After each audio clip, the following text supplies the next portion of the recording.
Hello, I'm here to walk you through how to limit data usage in Google Meet.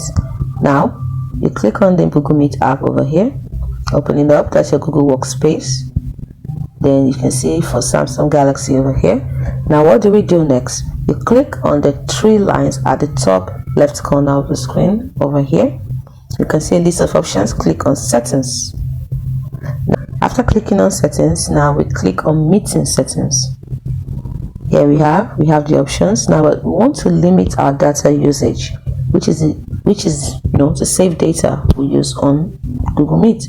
So what we do is this: we're going to turn it on, limit data usage, turn it on, and this will help us to adjust the call quality to save data.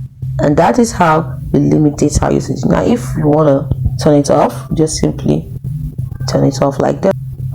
Hope you found this tip helpful.